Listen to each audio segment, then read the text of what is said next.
السلام علیکم ورحمۃ اللہ وبرکاتہ۔ جماعت نحم کی طالبات، سورۃ الانفال میں ہم درس الثالث جیم پڑھ رہے تھے اور یہ ہمارا آخری باب ہے، آخری رکوع ہے، اور اس کی جو ہم نے ماقبل میں آیات پڑھی تھیں وہ قیدیوں کے بارے میں پڑھی تھی اور اس کی تفسیر ہم نے پڑھی تھی۔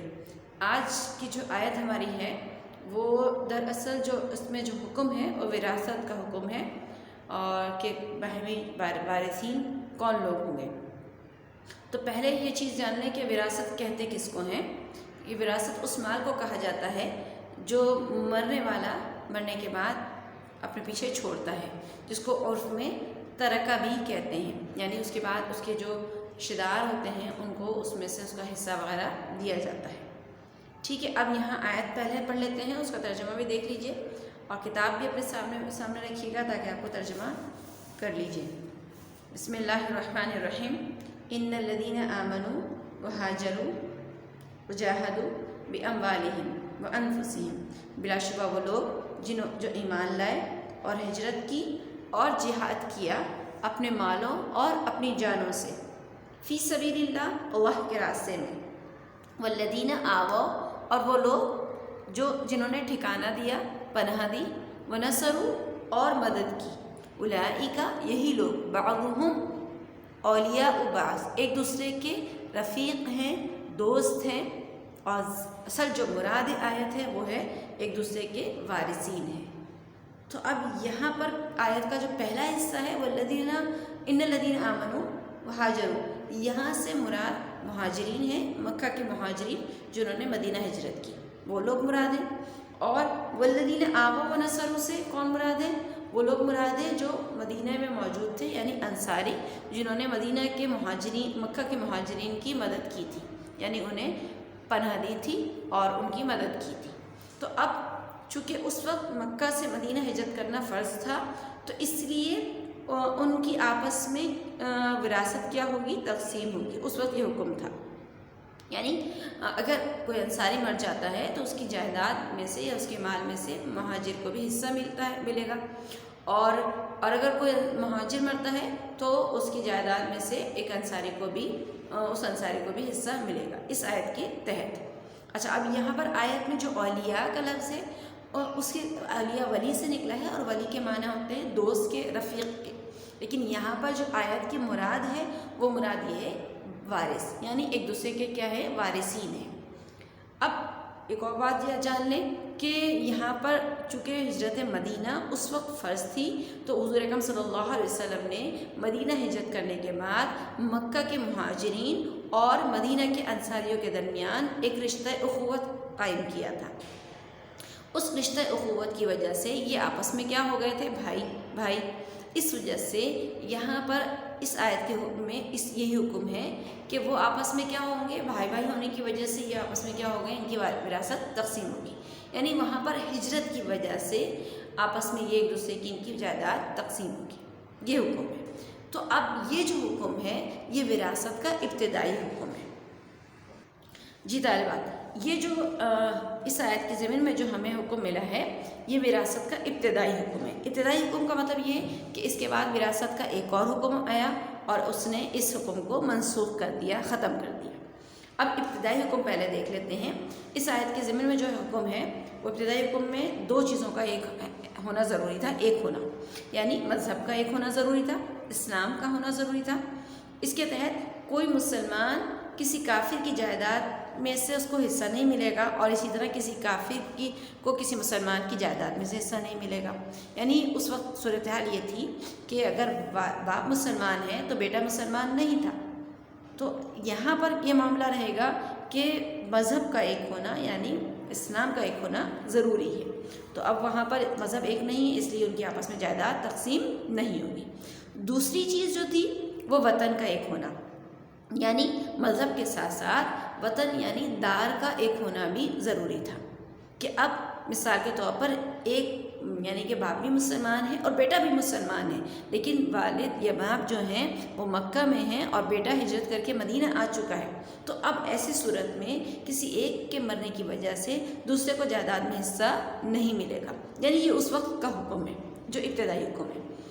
کیا مطلب تھا کہ وطن کا ایک ہونا یعنی مدینہ میں ہونا ضروری تھا، تو لہٰذا وہاں پر جو ایک ہے اور مذہب ایک ہے تو لہٰذا ان میں آپس میں جائیداد تقسیم ہوگی۔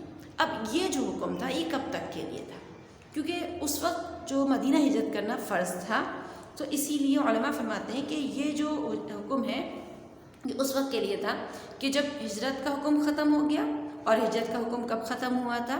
یعنی مکہ فتح ہونے تک یہ حکم تھا۔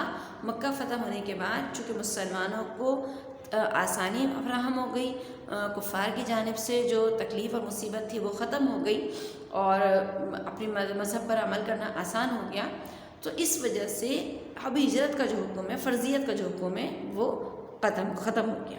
جب فرضیت ہجرت ختم ہو گئی تو وراثت کا یہ حکم بھی کیا ہو گیا؟ ختم ہو گیا۔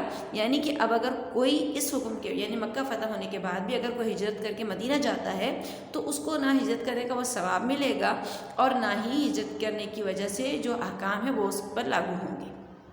ٹھیک ہے، کیونکہ اب کیا ہے، ہجرت کی فرضیت ختم ہوگی، اب اپنی مرضی سے جو ہجرت کرنا چاہ رہا ہے وہ الگ ہے۔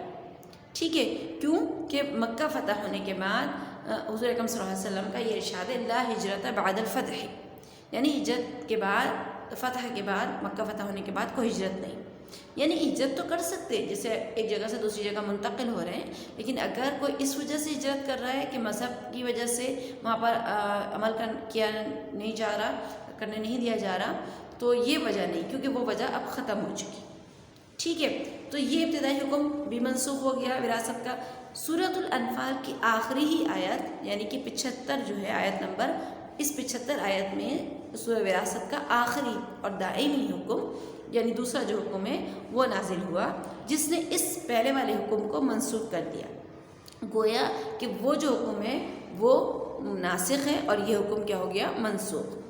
ٹھیک ہے، ابھی ہم بیچ میں ایک بات تھوڑی سی اور ایک اور بیان کر دوں، اس کو ہم وہاں پر آتے ہیں، دائمی حکم کی طرف بعد میں آئیں گے۔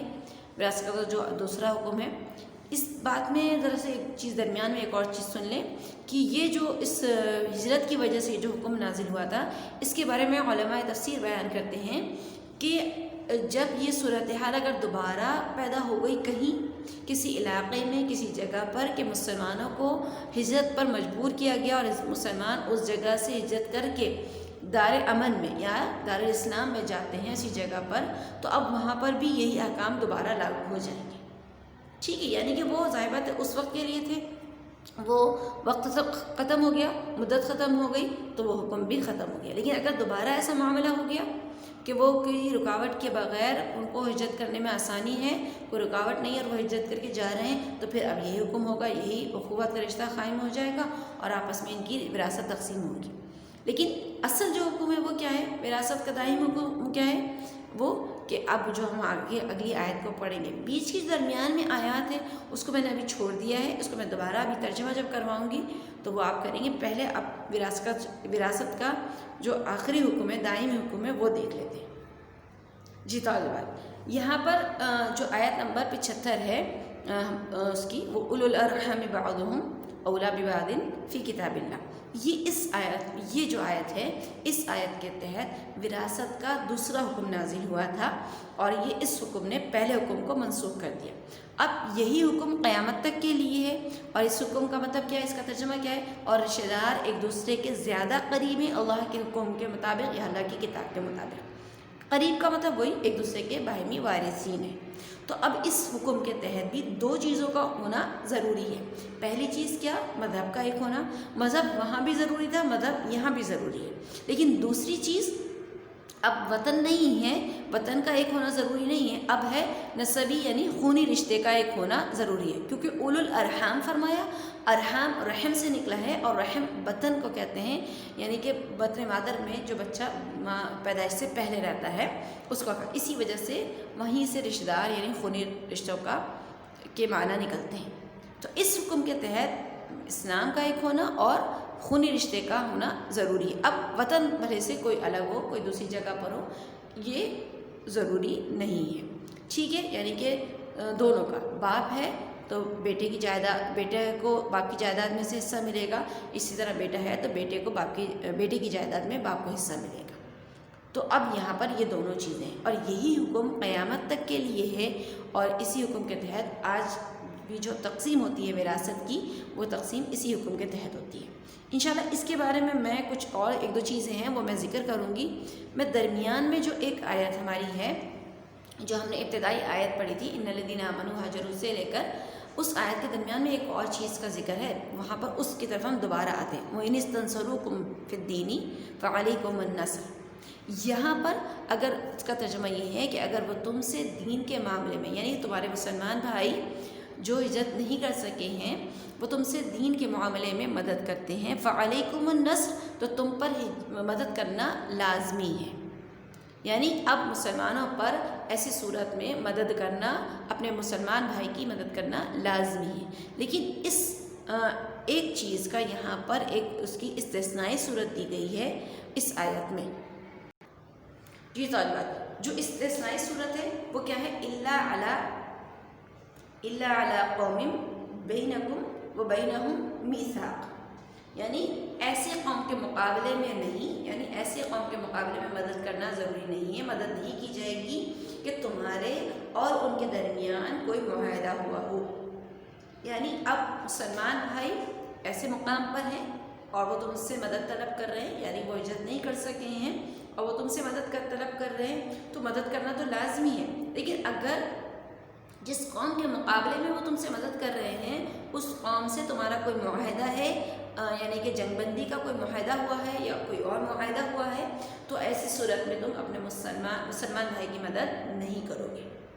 یعنی کہ یہ جو ہے، اس کے تحت میں آپ کو ایک مختصر واقعہ بیان کر دوں کہ حضور اکرم صلی اللہ علیہ وسلم نے صلح حدیبیہ کا معاہدہ کیا تھا کفار مکہ سے، اور ابھی معاہدے کی مہر جو ہے وہ سوکھی بھی نہیں تھی حدیبیہ کے مقام پر، کہ حضرت ابو جندل رضی اللہ تعالی عنہ کفار کی قید سے چھوٹ کر کسی طریقے سے آپ صلی اللہ علیہ وسلم کی پناہ میں آئے، اور اس وقت اس معاہدے میں جو صلح حدیبیہ کا معاہدہ ہوا تھا، اس معاہدے میں ایک شرط رکھی گئی تھی کہ جو کوئی بھی مکہ سے فرار ہو کر مدینہ جائے گا یا آپ کی پناہ میں آئے گا تو اسے واپس کیا جائے گا۔